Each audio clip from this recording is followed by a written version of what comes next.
ओम परमात्मने नमः। 24वें अध्याय में विदर्भ के वंश का वर्णन। श्री सुखदेव जी कहते हैं कि परीक्षित, राजा विदर्भ की भोज्या नामक पत्नी से 3 पुत्र हुए, कुश, क्रथ और रोमपाद। रोमपाद विदर्भ वंश में बहुत ही श्रेष्ठ पुरुष हुए। रोमपाद का पुत्र बब्रू, बब्रू का कृतीय, कृति का उसिक और उसिक का चेदी। राजन, इस चेदी के वंश में भी दमघोष एवं शिशुपाल आदि हुए। कृथ का पुत्र हुआ कुंती, कुंती का धृष्टि, धृष्टि का निवृत्ति, निवृत्ति का दशार्ह और दशार्ह का व्योम, व्योम का जीमूत और जीमूत का विकृति, विकृति का भीमरथ, भीमरथ का नवरथ, नवरथ का दशरथ हुआ। दशरथ से शकुनी, शकुनी से करम्भी, करम्भी से देवरात और देवरात से देवछत्र, देवछत्र से मधु, मधु से कुरुवश और कुरुवश से अन्नु हुए। अन्नु से पुरुहोत्र, पुरुहोत्र से आयु और आयु से शाश्वत का जन्म हुआ। परीक्षित, शाश्वत के 7 पुत्र हुए, भजमान, भजी, दिव्य, वृष्णि, देवावृध, अंधक और महाभोज। भजमान की 2 पत्नियां थी, 1 से 3 पुत्र हुए, निम्लोची, किंकिण, दृष्टि। दूसरी पत्नी से भी 3 पुत्र हुए, सताजित, सहस्रजित और अयुताजित। देवाव्रत के पुत्र का नाम था वत्तु। बब्रू, देवाव्रत और बब्रू के संबंध में यह बात कही जाती है कि हमने दूसरे से जैसा सुन रखा था अब वैसा ही निकट से देखते भी हैं। बब्रू मनुष्य में श्रेष्ठ है और देवाव्रत देवताओं के समान है। इसका कारण यह है कि बब्रू और देवाव्रत से उपदेश लेकर 14,065 मनुष्य परम पद को प्राप्त कर चुके हैं। सातवत के पुत्रों में महाभोज भी बड़ा धर्मात्मा था, उसी के वंश में भोजवंशी यादव हुए। परीक्षित, वृष्णि के 2 पुत्र हुए, सुमित्र, युधाजित। युधाजित के निशी और अनमित्र, ये 2 पुत्र थे। अनमित्र से निम्न का जन्म हुआ, सत्राजित और प्रसेन नाम से प्रसिद्ध यदुवंशी निम्न के ही पुत्र थे। अनमित्र का एक और पुत्र था जिसका नाम था सिनी। सिनी से ही सत्यक का जन्म हुआ। इसी सत्यक के पुत्र युधान थे। ये सातकी के नाम से प्रसिद्ध हुए। सातकी का जय, जय का कुणी और कुणी का पुत्र युगंधर। अनमित्र के तीसरे पुत्र का नाम वृष्णि था। वृष्णि के 2 पुत्र हुए, स्वफल्क और चित्ररथ। स्वफल्क की पत्नी का नाम था गांधिनी। उनमें सबसे श्रेष्ठ अक्रूर के अतिरिक्त 12 पुत्र उत्पन्न हुए, आसंग, सारमेय, मृदुर, मृदुबिंदु, गिरी, धर्मवृद्ध और सुकर्मा। क्षेत्रोपेक्ष अरिमर्दन, शत्रुघ्न, गंधमादन और प्रतिबाहु, इनके एक बहन भी थी जिनका नाम था सुशीरा। अक्रूर के 2 पुत्र थे, देववान और उपदेव। स्वफल्क के भाई चित्ररथ के पृथु, विदुरथ आदि बहुत से पुत्र हुए जो वृष्णि वंशियों में श्रेष्ठ माने जाते हैं। सातवक के पुत्र अंधक के 4 पुत्र हुए, कुकुर, भजमान, सुची और कम्मल वरी। उनमें कुकुर का पुत्र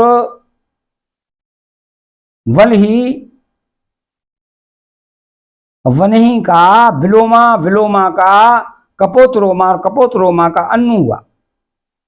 तुम्बरु गंधर्व के साथ अन्नु की बड़ी मित्रता थी। अन्नु का पुत्र अंधक, अंधक का दुंदुभी, दुंदुभी का अरिद्योत, अरिद्योत का पुनर्वसु और पुनर्वसु के आहुक नाम का एक पुत्र था तथा आहुकी नाम की एक कन्या हुई। आहुक के 2 पुत्र हुए, देवक और उग्रसेन। देवक के 4 पुत्र हुए, देववान, उपदेव, सुदेव और देववर्धन। इनकी 7 बहनें भी थी, धृतदेवा, शांतिदेवा, उपदेवा, श्रीदेवा, देवरक्षिता, सहदेवा और देवकी। वसुदेव जी ने इन सब के साथ विवाह किया।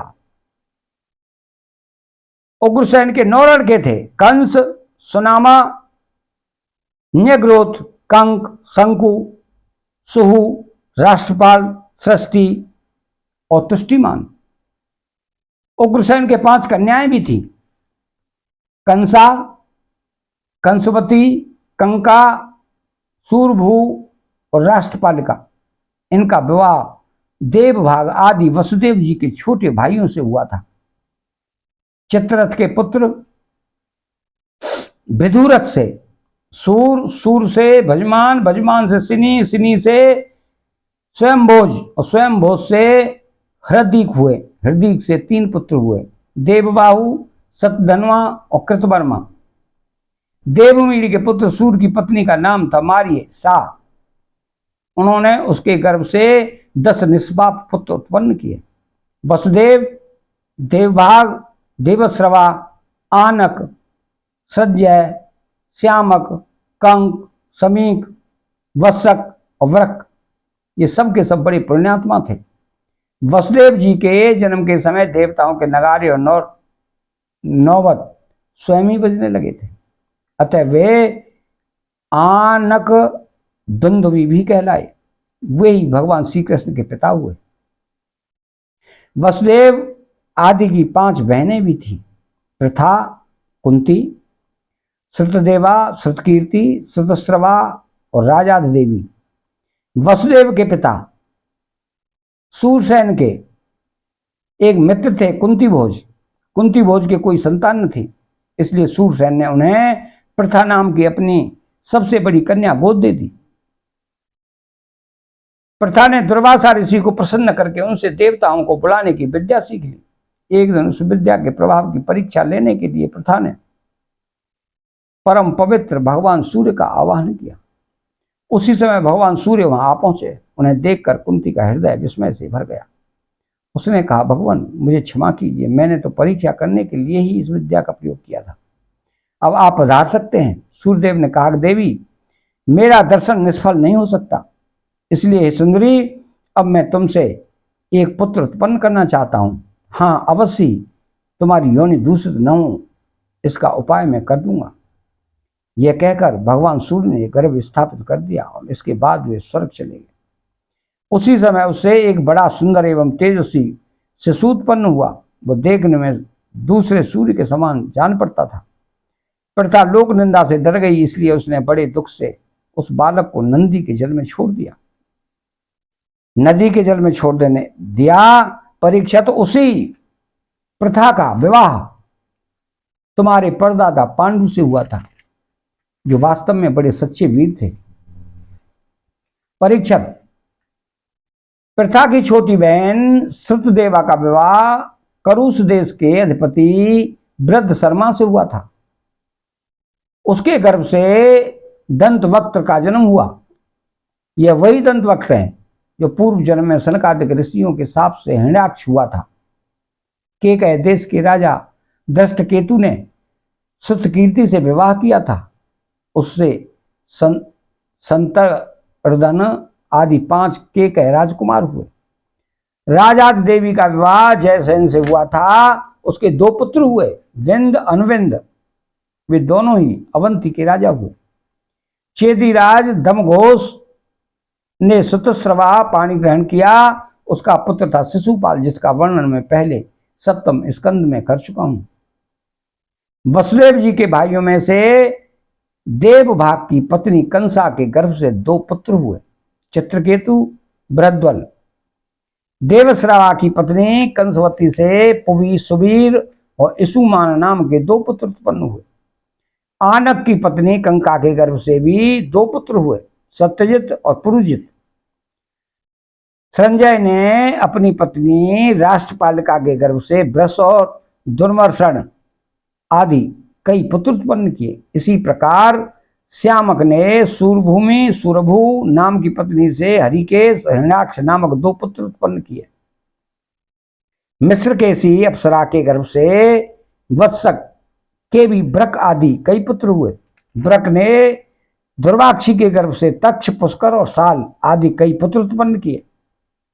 समीक की पत्नी सुदामिनी ने भी सुमित्र और अर्जुन पाल आदि कई बालक उत्पन्न किए। कंक की पत्नी कर्णिका के गर्भ से 2 पुत्र हुए, सतधाम और जय। आनक दुंदुभी वसुदेव जी की पौरवी, रोहिणी, भद्रा, मदरा, रोचना, इला और देवकी आदि बहुत सी पत्नियां थीं। रोहिणी के गर्भ से वसुदेव जी के बलराम, गद, सारण, दुर्मद, विपुल, ध्रुव और कृत आदि पुत्र हुए। पौरवी के गर्भ से उनके 12 पुत्र हुए, भूत, सुभ्रद, भद्रवाह, दुर्मद और भद्र आदि। नंद, उपनंद, कृतक, सूर आदि मदरा के गर्भ से उत्पन्न हुए थे। कौशल्या ने एक ही वंश उजागर हुआ पुत्र उत्पन्न किया था, उसका नाम था केशी। उसने रोचना से हस्त और हेमांगद आदि तथा इला से उर्वल्क आदि प्रधान यदुवंशी पुत्रों को जन्म दिया। परीक्षक, वसुदेव जी ने के धृतदेवा के गर्भ से विप्रस्थ नाम का एक ही पुत्र हुआ और शांति देवा से श्रम और प्रतिश्रुत आदि कई पुत्र हुए। उपदेवा के पुत्र कल्प वर्ष आदि 10 राजा हुए और श्रीदेवा के वसु, हंस, सुवंश आदि 6 पुत्र हुए। देवरक्षता के गर्भ से गद आदि 9 पुत्र हुए तथा जैसे स्वयं धर्म ने 8 वसुओं को उत्पन्न किया था, वैसे ही वसुदेव जी ने सहदेवा के गर्भ से पुरुष विश्रुत आदि 8 पुत्र उत्पन्न किए।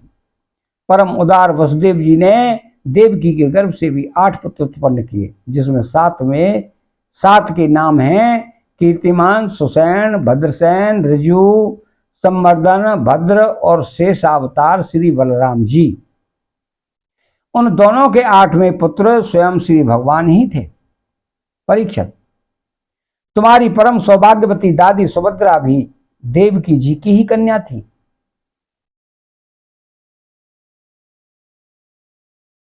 जब जब संसार में धर्म का ह्रास और पाप की वृद्धि होती है, तब तब सर्वशक्तिमान भगवान श्री हरि अवतार ग्रहण करते हैं। परीक्षित, भगवान सबके दृष्टा और वास्तव में असंग आत्मा ही हैं, इसलिए उनकी आत्मस्वरूपिणी योग माया के अतिरिक्त उनके जन्म अथवा कर्म का और कोई भी कारण नहीं है। उनकी माया का विलास ही जीव के जन्म, जीवन और मृत्यु का कारण है और उनका अनुग्रह ही माया को अलग करके आत्मस्वरूप को प्राप्त कराने वाला है। जब असुरों ने राजाओं का वेश धारण कर लिया और कई अक्षौणी सेना इकट्ठी करके वे सारी पृथ्वी को रौंदने लगे, तब पृथ्वी का भार उतारने के लिए भगवान मधुसूदन बलराम जी के साथ अवतीर्ण हुए। उन्होंने ऐसी ऐसी लीलाएं की कि जिनके संबंध में बड़े बड़े देवता मन से अनुमान भी नहीं कर सकते। शरीर से करने की तो बात ही अलग है। पृथ्वी का भार तो उतरा ही, साथ ही कलयुग में पैदा होने वाले भक्तों पर अनुग्रह करने के लिए भगवान ने ऐसे परम पवित्र यश का विस्तार किया, जिसका गान और श्रवण करने से ही उनके दुख, शोक और अज्ञान सब के सब नष्ट हो जाएंगे। उनका यश क्या है? लोगों को पवित्र करने वाला श्रेष्ठ तीर्थ है। संतों के कानों के लिए तो वह साक्षात अमृत ही है। एक बार भी यदि कान की अंजलियों से उनका आचमन कर लिया जाता है तो कर्म की वासनाएं निर्मूल हो जाती हैं। परीक्षक, भोज, वृष्णि, अंधक, मधु, सूरसेन, दशारह, कुरु, संजय और पांडुवंशु वीर निरंतर भगवान की लीलाओं की आदर पूर्वक सराहना करते रहते। उनका श्यामल शरीर सर्वांग सुंदर था। उन्होंने उस मनोरम विग्रह से अपनी प्रेम भरी मुस्कान, मधुर चितवन, प्रसाद पूर्ण वचन और पराक्रम पूर्ण लीला के द्वारा सारे मनुष्य लोक को आनंद में सराबोर कर दिया था। भगवान के मुख कमल की शोभा तो निराली ही थी। मकरामृत कुंडलों से उनके कान बड़े कमनीय मालूम पड़ते थे। उनकी आवाज से कपोलों का सौंदर्य और भी खिल उठता था। जब वे विलास के साथ हंस देते तो उनके मुख पर निरंतर रहने वाली आनंद में मानो बाढ़ सी आ जाती।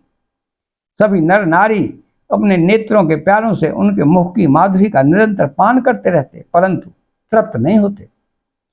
वे उसका रस ले लेकर आनंद तो होते थे, परंतु पलकें गिरने से उनके गिराने वाले निमि पर खींचते थे। लीला पुरुषोत्तम भगवान अवतीर्ण हुए मथुरा में वसुदेव जी के घर, परंतु वहां रहे नहीं। वहां से गोकुल में नंद बाबा के घर चले गए। वहां अपना प्रयोजन जो ग्वाल गोपी और गौओं को सुखी करना था पूरा करके मथुरा लौट आए। ब्रज में, मथुरा में तथा द्वारका में रहकर अनेकों शत्रुओं का संहार किया। बहुत सी स्त्रियों से विवाह करके हजारों पुत्र उत्पन्न किए। साथ ही लोगों में अपने स्वरूप का साक्षात्कार कराने वाली अपनी वाणी स्वरूप श्रुतियों की मर्यादित स्थापित करने के लिए अनेक यज्ञों के द्वारा स्वयं अपना ही यजन किया। कौरव और पांडवों के बीच उत्पन्न हुए आपस के कलह से उन्होंने पृथ्वी का बहुत सा भार हल्का कर दिया तथा युद्ध में अपनी दृष्टि से ही राजाओं की बहुत सी अक्षौणियों को ध्वंस करके संसार में अर्जुन की जीत का डंका पिटवा दिया। फिर उद्धव को आत्म तत्व का उपदेश किया और इसके बाद वे अपने परम धाम को सुधार गए। अतः नवम अध्याय का 24वां, नवम स्कंद का 24वां अध्याय समाप्त होता है। चैनल को सब्सक्राइब करें, बेल आइकन घंटी को दबाएं और कमेंट बॉक्स में श्री राधे कृष्णा कहें। जय श्री कृष्णा, जय कृष्ण, जय श्री कृष्णा।